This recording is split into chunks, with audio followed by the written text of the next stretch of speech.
Imaginez un monde sans photographie en couleur. Aucune image vibrante, aucun souvenir fidèle à la réalité, seulement du noir et blanc. Maintenant, imaginez l'homme qui a changé cela, bien avant que la technologie ne soit prête à le suivre. Voici l'histoire de Louis Ducos du Oron, un génie discret originaire d'Agen, qui a vu le monde en couleur, avant tout le monde.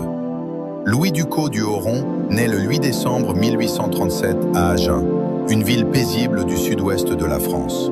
À cette époque, la photographie en est encore à ses débuts.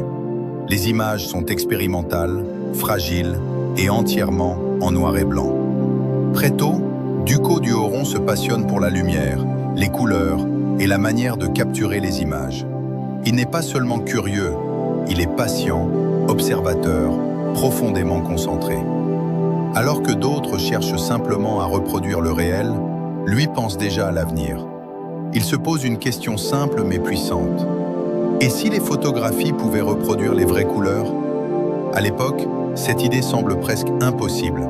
Il n'existe ni pellicule couleur, ni capteur numérique, ni outil moderne. Mais Ducos du Oron est convaincu que la science peut apporter une réponse. Après des années d'expérimentation, il met au point une méthode révolutionnaire basée sur 3 couleurs, le rouge, le vert et le bleu. Aujourd'hui, ce principe nous paraît évident. C'est celui utilisé dans les écrans, les appareils photo et les technologies numériques. Mais au XIXe siècle, c'est une véritable révolution. Il développe un procédé qui consiste à séparer une image en 3 composantes colorées, puis à les recomposer pour recréer toute la richesse des couleurs. Cette technique devient l'une des bases de la photographie en couleur. En 1868, il présente officiellement sa méthode.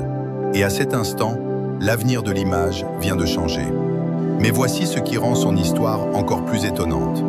Malgré l'importance de sa découverte, Louis Ducos du Oron ne devient pas célèbre.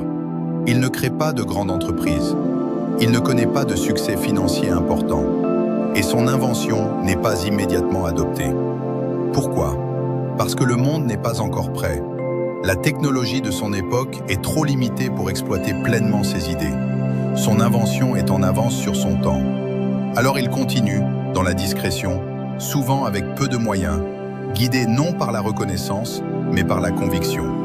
Maintenant, faisons une petite pause. Si vous êtes toujours avec nous jusqu'ici, merci. Cela signifie que vous appréciez les histoires que nous partageons sur Calm France Views. N'hésitez pas à partager cette vidéo pour faire découvrir ces pionniers méconnus. Et si vous êtes nouveau, pensez à aimer la vidéo, vous abonner et activer la cloche de notification.